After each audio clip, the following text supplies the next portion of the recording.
Hello दोस्तों, एक बार फिर से आप सभी का स्वागत है मेरे यूट्यूब चैनल पे। तो आज आप लोग देख पाएंगे यहाँ पे जो हम लोग टॉपिक डिस्कस करने जा रहे हैं that is related to Indian polity. तो इंडियन पॉलिटी का ये टॉपिक काफ़ी इंपॉर्टेंट है and that is schedules. Schedules of the constitution. हमारे कॉन्स्टिट्यूशन में 12 शेड्यूल्स है। ये 12 शेड्यूल्स जो हैं काफ़ी इंपॉर्टेंट है। Number of schedules 12 schedules. तो ये जो शेड्यूल्स हैं this have been introduced from time to time और अभी जाके हम लोग के पास टोटली 12 शेड्यूल्स है कॉन्स्टिट्यूशन में। और ये टॉपिक बहुत इंपॉर्टेंट है आपके एसएससी के एग्जाम्स के पॉइंट ऑफ व्यू से, आपके आरआरबी एनटीपीसी ग्रुप डी के एग्जाम्स के पॉइंट ऑफ व्यू से। क्योंकि because questions are asked from this schedules. आपको डायरेक्टली पूछ लेगा ये अमेंडमेंट से कौन सा शेड्यूल रिलेटेड है, आपको पूछ लेगा कौन सा चीज आपका लैंग्वेज, कोई भी लैंग्वेज ऐड हुआ है, कोई भी अमेंडमेंट हुआ है, कौन से शेड्यूल से रिलेटेड है। आपको पूछ लेगा इस 7th schedule of the constitution में क्या दिया हुआ है। ये 7th schedule of the constitution जो है ये 2-3 बार आया भी है पीवाईक्यूज में, रिसेंटली आया है। तो these things are very important for you to know. तो हम लोग स्टार्ट करते हैं विदाउट एनी फर्दर डिले। तो पहला शेड्यूल जो हम लोग पढ़ेंगे that is about the first schedule. So one by one I will explain to you all. I will make a mind map. ये जो टेक्निक्स आज मैं पढ़ाने जा रहा हूँ ऐसे I don't think you have been taught anywhere. तो ये जो मैं पढ़ाने जा रहा हूँ ये सब आप नोट करते जाइए। इसके बाहर 90% of the questions will be covered from here only. इसके बाहर कुछ नहीं मिलेगा आपको। 10% is there that is by luck, that is you have to study, that you have to study, but 90% I can assure you questions will come from here. यहीं से टपक जाएंगे आपके 90% क्वेश्चंस जो मैं यहाँ पे डिस्कस करने जा रहा हूँ और पढ़ाने जा रहा हूँ। ध्यान से देखिएगा, एक एक चीज को नोट कीजिएगा और माइंड मैप्स को ध्यान रखने की कोशिश कीजिएगा। Don't try to mug up and memorise, try to understand, try to feel the subject, you will get to know it. तो चलिए शुरुआत करते हैं। एक बार मैं चेक कर लेता हूँ स्क्रीन पे सब विजिबल है कि नहीं। Okay, it's fine and clear. So first schedule will be about the states union territories. मैं कीवर्ड्स लिखूंगा, कीवर्ड्स शेड्यूल और आपको मैं कॉन्टेक्स्ट दे दूंगा, समझा दूंगा इसका बैकग्राउंड क्या, कॉन्टेक्स्ट क्या है। You will understand everything very clearly. तो first schedule union territories and states, union territories and states से रिलेटेड है first schedule. It describes about the union territories and states and their correspond the 28 states and 8 union territories right now. It describes about that. Then after that we came to know about the second schedule of the constitution. The second schedule of the constitution is here.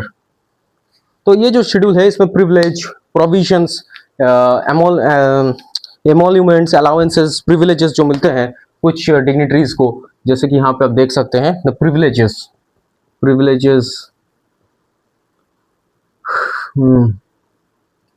जो privileges यहाँ पे मिलते हैं to the dignitaries and also to the sorry my mistake, privileges emoluments, allowances etcetera etcetera. ठीक है, ये आपको देखने को मिलेंगे सेकंड शेड्यूल में। किन की बात हो रही है? Privileges, allowances, emoluments. ये बात हो रही है हमारे प्रेसिडेंट, गवर्नर, प्रेसिडेंट, गवर्नर। ठीक है, इन लोगों के आपके एमोल्यूमेंट्स, प्रिविलेजेस आपको देखने को मिलेंगे। President, governors of the states, different states के जो गवर्नर्स हैं। उसके बाद आपको यहाँ पे देखने को मिलेगा chairman and deputy chairman of the Rajya Sabha, Lok Sabha के स्पीकर, ये सब चीजें यहाँ पे है। स्पीकर, ठीक है, स्पीकर ऑफ लोकसभा, मैं शॉर्ट में लिख रहा हूँ LS मतलब लोकसभा। ठीक है, फॉर योर नोट्स, ये आपके नोट्स के फॉर्मेट में ही यहाँ पे मैं लिख रहा हूँ ताकि आपको चीजें बार बार लिखना देखना ना पड़े। Once you will go through the page you will be able to memorise, you will be able to revise all the concepts in just one page. इसके बाद हम लोग देखेंगे chairman, deputy chairman of Rajya Sabha etcetera. ठीक है, ये सब चीज़ें आपको यहाँ पे देखने को मिलेगी। राज्यसभा। ठीक है, इसके बाद यहाँ पे आपको मिल जाएगा एक और चीज़, the third schedule of the constitution. The third schedule क्या कहता है? Third schedule talks about nothing much but the oaths and affirmations of the union and ministers. Oaths, affirmations जो हैं यूनियन मिनिस्टर्स के, वो लिखे हुए हैं थर्ड शेड्यूल्स में। oaths, affirmations, ये सब आपको थर्ड शेड्यूल में मिल जाएंगे। मैं यहाँ पे ज़्यादा ध्यान इसलिए नहीं दे रहा हूँ क्योंकि ये ज़्यादा इंपॉर्टेंट नहीं है। इंपॉर्टेंट शेड्यूल्स इसके बाद आएंगे आपके। So after this we have come forward to the fourth schedule. Fourth schedule क्या है? राज्यसभा सीट्स। ये मैं कीवर्ड्स लिख रहा हूँ, जो ज़्यादा डिटेल में जानने की ज़रूरत नहीं है, वो चीज़ें मैं कीवर्ड्स में लिख रहा हूँ। राज्यसभा, नंबर ऑफ सीट्स या फिर सीट एलोकेशन, ये सब आप बोल सकते हैं। राज्यसभा और द काउंसिल ऑफ स्टेट्स जो कहा जाता है राज्यसभा, वो फोर्थ शेड्यूल में है। ठीक है। इसके बाद आता है इंपॉर्टेंट थिंग, बहुत इंपॉर्टेंट है। यहाँ तक आई थिंक आपने नोट कर लिया होगा, अगर नोट नहीं किया है तो please watch the video and take a note. इसके बाद हम लोग आगे बढ़ेंगे और हम लोग स्टडी करेंगे about the 5th, 6th and 7th schedule. ये तीनों काफी इंपॉर्टेंट शेड्यूल्स है, इनको बिल्कुल भी मिस मत कीजिएगा। एक ना एक क्वेश्चन इन तीनों में से शेड्यूल से आएगा ही आएगा। आप देख लीजिएगा, एग्जाम में टपक जाएगा क्वेश्चन। आप जाएंगे और फिर आप थैंक करेंगे कि आपने वीडियो देख के गए थे। 4th के बाद हम लोग आ जाएंगे 5th शेड्यूल में। These are very important, I am making a star mark over here. Okay, 5th, 6th and the 7th schedule, these three schedules are very very important. Okay, so 5th schedule, 6th schedule, 7th schedule। Schedules क्या है? तो 6th schedule, 5th schedule जो कहता है administration. हम लोग के country में बहुत सारे ट्राइबल स्टेट्स है, ट्राइबल एरियाज हैं, तो उनके एडमिनिस्ट्रेशन के लिए स्पेशली कुछ प्रोविजंस बनाए गए हैं। So those provisions are in the 5th and 6th schedule. It is related to the administration of the scheduled areas and scheduled tribes. ठीक है, 5th schedule, scheduled areas,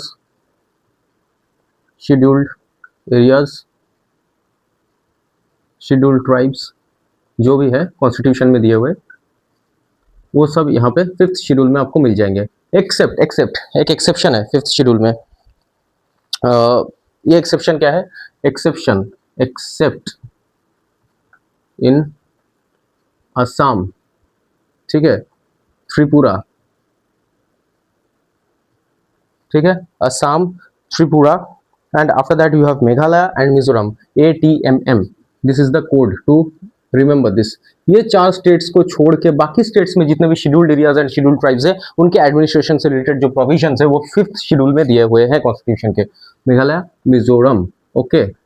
तो ये जो है 4 स्टेट्स, ये 4 स्टेट्स एक्सेप्ट वर्ड काफी important है यहाँ पे ये कीवर्ड है, ठीक है, इस बात को ध्यान रखिएगा। This is the keyword except, मतलब इन 4 स्टेट्स को छोड़ के। क्यों छोड़ के?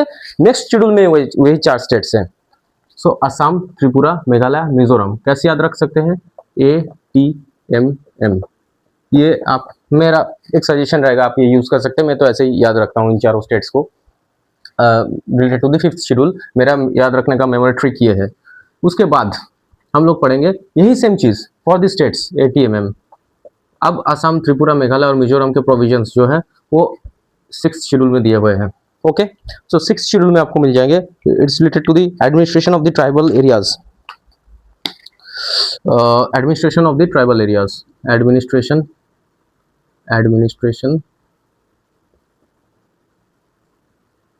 ऑफ ट्राइबल एरियाज के एडमिनिस्ट्रेशन से रिलेटेड जो स्पेशल प्रोविजंस है वो दिए हुए हैं इन 4 स्टेट्स में 6th शेड्यूल में। 5th में क्या है? एक्सेप्शन है इन 4 स्टेट्स को छोड़ के बाकी स्टेट्स के लिए, जितने भी स्टेट्स हैं। 6th शेड्यूल जो है वो स्पेसिफिकली इन 4 स्टेट्स के लिए है, Assam, Tripura, Meghalaya, Mizoram. Administration of the tribal areas in these 4 states specifically, ठीक है। अब आ जाते हैं काफी इंपॉर्टेंट, जो रिसेंटली PYQ में मैंने देखा है काफी बार, that is about the 7th schedule. So 7th schedule talks about the lists, 3 lists of the constitution. 3 lists क्या क्या है? Union list,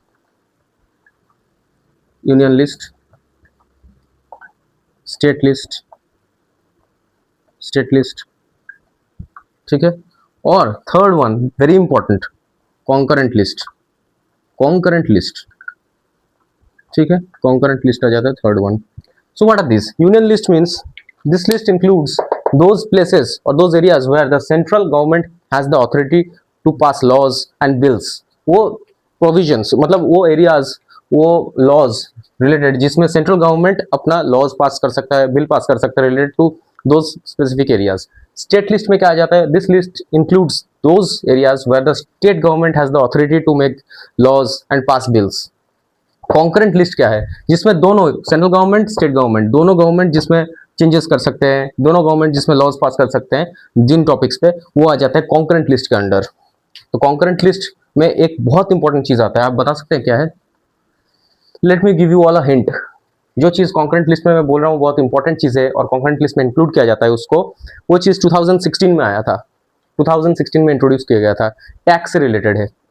I hope you all have got the thing, that is GST आता है आपका concurrent list के under, जिसमें central government और state government दोनों प्रोविजंस चेंज कर सकते हैं। GST comes under the concurrent list. अब मैं कुछ इंपॉर्टेंट चीज़ आपको बताना चाहूँगा, इन तीनों लिस्ट से रिलेटेड इंपॉर्टेंट है, इसी टॉपिक में मैं कवर करूँगा। आई होप आपको मजा आ रहा होगा वीडियो देखने में। अगर आपको मजा आ रहा है तो प्लीज लाइक शेयर कीजिए अपने दोस्तों के साथ, लाइक कीजिए वीडियो को, ताकि सभी को हेल्प मिल सके अपने एसएससी एग्जाम्स के प्रिपरेशन में, आरआरबी एग्जाम्स के प्रिपरेशन में। और जरूर सब्सक्राइब कीजिएगा चैनल को, ताकि आगे भी आपको ऐसे इंटरेस्टिंग वीडियोस देखने को मिले और आपके प्रिपरेशन में काफी हेल्प हो। सो यहाँ पे एक इंपॉर्टेंट चीज जो मैं आपको बताना चाहूंगा लिस्ट से रिलेटेड है, that is article 246 seventh schedule से रिलेटेड है। ये क्या है आर्टिकल 246, ये मैं डिटेल में आपसे बाद में बात करूंगा जरूर, लेकिन आज के लिए आप इतना जान लीजिए कि 246 आर्टिकल अगर पूछा जाए कौन सा शेड्यूल से रिलेटेड है, that is related to the seventh schedule. और सेवेंथ शेड्यूल कौन से आर्टिकल से रिलेटेड है, दैट इज आर्टिकल 246। ऐसे डायरेक्ट क्वेश्चंस भी कभी कभार एग्जाम्स में टपक जाते हैं। तो यहाँ पे एक और चीज मैं आपको बताना चाहूंगा कि number of subjects each list में कितने कितने सब्जेक्ट्स हैं, that is the union list includes 100 subjects right now. अभी इसमें 100 सब्जेक्ट्स आते हैं, इन इसके under 100 subjects in which the central government has the authority to make laws and pass bills. Originally 97 थे जब इंट्रोड्यूस किया गया था कॉन्स्टिट्यूशन में, जब ये सब चीज़ें मेंशन किया गया था तब 97 थे। After that in the constitution in the under the union list 100 subjects, 3 more have been included, now there are 100 subjects in total in the union list। ठीक है, आई होप यहाँ तक क्लीन एंड क्लियर है, आपका understanding सब clear है, first class. Okay, after that we will move on to state list. State list में अभी फिलहाल 61 सब्जेक्ट्स आ जाते हैं, 61 subjects under the state list. Important है, आपका टाइम वेस्ट नहीं कर रहा हूँ, ये नंबर ऑफ सब्जेक्ट्स इंपॉर्टेंट है, आपको याद रहना चाहिए। ठीक है, स्टेट लिस्ट में आपका आ जाता है 61 सब्जेक्ट्स। ओरिजिनली कितने थे, originally there were 66 subjects under the state government state list, I'm sorry, under the state list। and concurrent list में कितने subjects आ जाते हैं, under the concurrent list 52 subjects are there, जिसमें से GST भी है, 52 subjects। ओके, originally कितने थे, originally there were 47 subjects। so this number, the new number is important. Original number आप याद रखें ना रखें कोई दिक्कत नहीं है, but always try to remember the new number, that is union list has 100 subjects, state list has 61 subjects and concurrent list has 52 subjects, जिसके अंडर में एक GST भी आ जाता है। एक और इंपॉर्टेंट बात जो मैं आपको बताना चाहूंगा, मान लीजिए कभी ऐसा हो सकता है कि यूनियन लिस्ट और स्टेट लिस्ट दोनों में से लॉज पास किए गए हैं। सो इफ अ सेंट्रल दोनों लॉज पास कर रहे हैं कॉन्करेंट लिस्ट से related, I am sorry concurrent list, इसमें तो सेंट्रल गवर्नमेंट और स्टेट गवर्नमेंट दोनों इसमें अथॉरिटी है लॉज बनाने में। Now if there is a law passed by the central government and also passed by state government which is a subject under the concurrent list, so in that case, उस case में क्या होगा, उस case में the central government law will prevail, union government law will prevail. जो union government का law है वो प्रिवेल करेगा over the state government law. Okay, I hope it is clear till now, everything is fine. I hope आपका understanding बिल्कुल clear है। अगर आपको वीडियो में मजा आ रहा है तो प्लीज लाइक कर दीजिएगा वीडियो को, शेयर कर दीजिएगा। After that we will move on to the 8th schedule. So जो 8th शेड्यूल है, it talks about the languages, recognised languages. यहाँ पे कोई ऑफिशियल लैंग्वेज की बात नहीं हो रही है, nothing about official language, it is all about the recognised languages. So originally 8th schedule के अंडर 14 थे, 14 लैंग्वेजेस ओरिजिनली थे। अभी कितने हैं टोटल, 22 लैंग्वेजेस। ये रिकॉग्नाइज्ड लैंग्वेजेस की बात हो रही है, recognised under the Indian constitution, and recognised by the Indian constitution under the 8th schedule. तो 8th शेड्यूल में जो लैंग्वेजेस को रिकॉग्नाइज किया गया है, they are 22 languages right now, और 14 ओरिजिनली थे। सो ये 22 नंबर इंपॉर्टेंट है, याद रखिएगा। 3 अमेंडमेंट्स पास हुए थे जिनके कारण एक्स्ट्रा लैंग्वेजेस ऐड हुए थे इस लिस्ट में 14 के बाद। So I will talk about those. तो हम लोग एक एक करके बात कर लेते हैं। ओरिजिनली पहले बात कर लेते हैं। ओरिजिनली आपके कौन कौन लैंग्वेजेस है, 14 लैंग्वेजेस क्या है ये पूछा नहीं जाएगा, दैट्स नॉट इंपॉर्टेंट, लेकिन हाँ कौन से शेड्यूल से कौन सा लैंग्वेज ऐड हुआ है ये चीज आपको पता होना चाहिए। स्टेटमेंट वाइज पूछा जा सकता है, आजकल SSC स्टेटमेंट वाइज क्वेश्चन पूछने लगी है, आप देख सकते हैं। So after that in the 8th schedule there were 3 amendments passed by the there were 3 constitutional amendments. So first one is first, that is 21st constitutional amendment act, 21st amendment। 21st amendment से क्या हुआ था, Sindhi language was added, Sindhi add किया गया था, सिंधी को add कर दिया गया था इससे। ओके, तो सिंधी वाज एडेड। इसके बाद आया था नेक्स्ट, और हाँ सिंधी लैंग्वेज जो ऐड किया गया था, Devanagari script, Devanagari script follow किया जाता है इसमें, ठीक है, जो ऐड किया गया था इसमें देवनागरी स्क्रिप्ट फॉलो किया जाता है, सिंधी लैंग्वेज की बात हो रही है। इसके बाद हम लोग आगे देखेंगे 71st constitutional amendment act which added 3 languages, ठीक है, 3 लैंग्वेजेस को ऐड किया गया था 73rd कॉन्स्टिट्यूशनल अमेंडमेंट एक्ट में। सो ये 3 लैंग्वेजेस क्या क्या थे हम लोग थोड़ा सा देख लेंगे इसमें। Actually I want to let you know all that 8th schedule is not talking about any classical language वगैरह ऐसा कुछ बात नहीं हो रहा है यहाँ पे। It only talks about the recognised languages, okay. Concept हमेशा क्लियर रख के चलिएगा।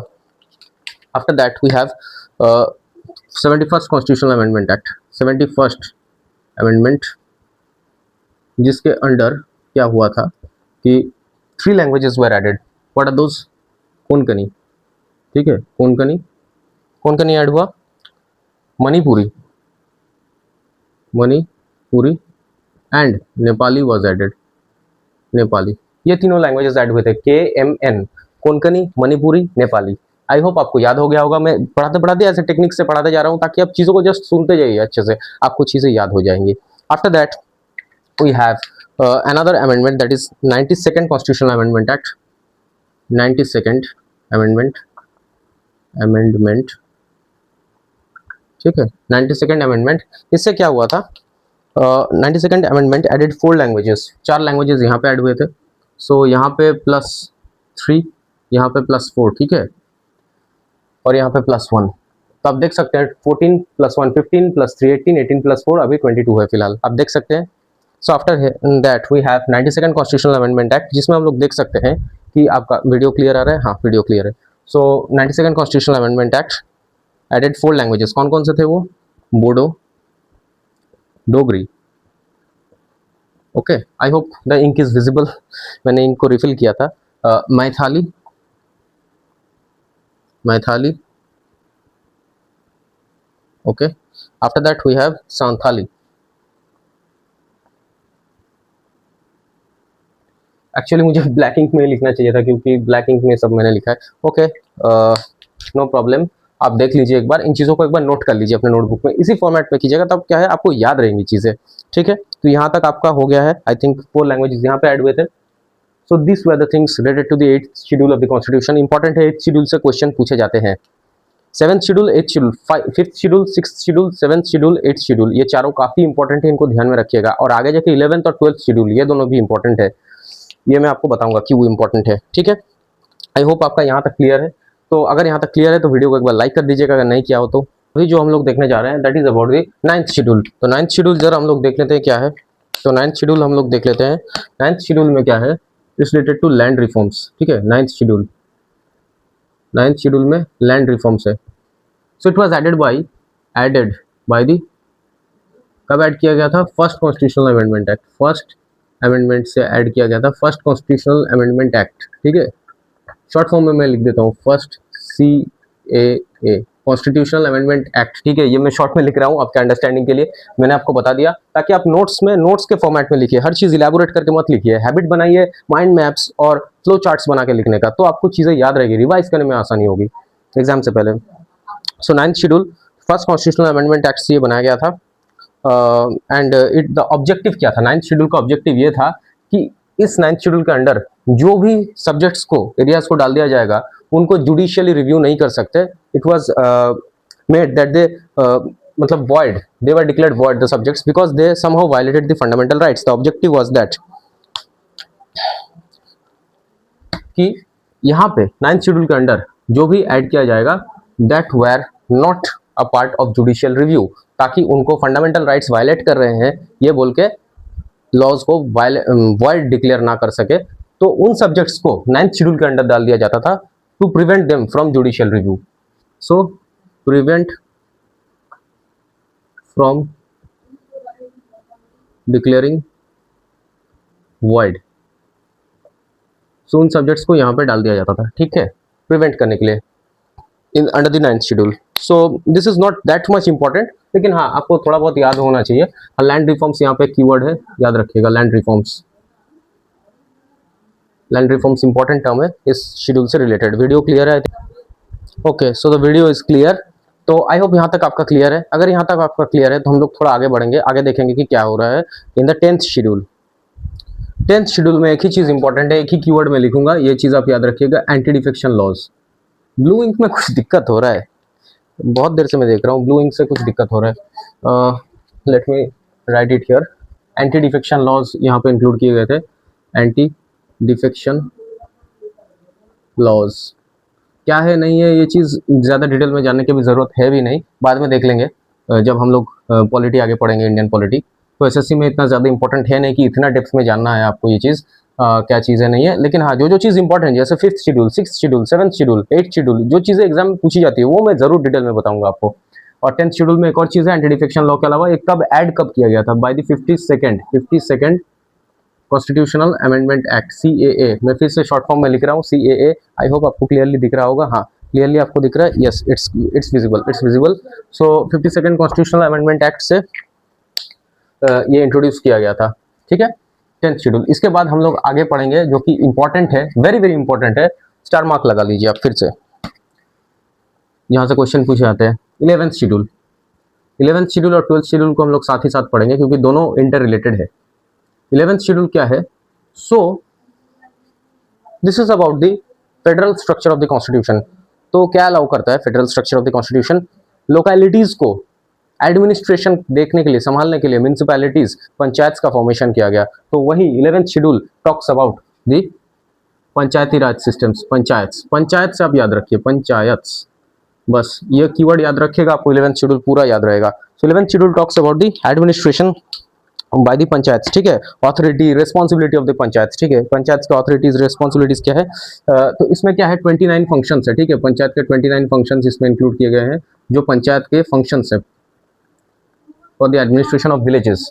और 11th शेड्यूल एक और चीज़ है, it was included by the 73rd constitutional amendment act, 73 CAA। में फिर से लिख रहा हूँ शॉर्ट फॉर्म में, ये चीज़ इंपॉर्टेंट है, हमेशा याद रखेगा, क्वेश्चन का भी टपक जा सकता है और टपका है पहले भी, बहुत बार आया है। 73rd कॉन्स्टिट्यूशनल अमेंडमेंट एक्ट से आया था 11th शेड्यूल, जिसमें क्या है, पंचायती राज सिस्टम के एडमिनिस्ट्रेशन, ऑथोरिटीज, रेस्पॉन्सिबिलिटीज डिस्कस किए गए हैं, 29 फंक्शन है इसके। Now let us talk about the last one, that is the 12th schedule.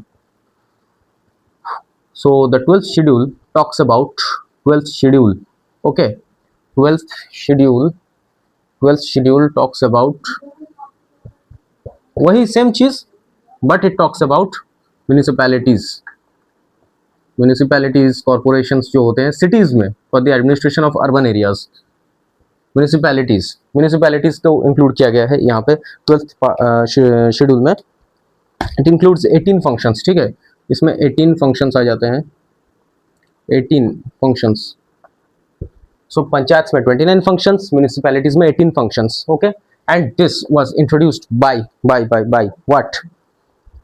74th constitutional amendment act, 74th constitutional amendment act से इंट्रोड्यूस किया गया था 12th शेड्यूल को। तो आई थिंक यहाँ तक आपका क्लियर है। अगर आपको वीडियो अच्छा लगा हो, शेड्यूल हम लोग यहीं पे खत्म करते हैं, और शेड्यूल से रिलेटेड जितने भी इंपॉर्टेंट चीजें मैंने आपको बता दिया, आप एक बार जाके PYQs को देख लीजिए, शेड्यूल से रिलेटेड इंडियन पॉलिटी के अंडर आपके सारे क्वेश्चन सॉल्व हो जाएंगे, जो मैंने बताया इससे बाहर कुछ नहीं आएगा, ये मैं एश्योर कर सकता हूँ। 90%, over 90% of the question from schedule topic will come from here. तो अगर आपको वीडियो अच्छा लगा हो, प्लीज लाइक, शेयर और सब्सक्राइब जरूर कीजिएगा चैनल को। और till I upload my next video, all the best for your exam preparation. Thank you everyone.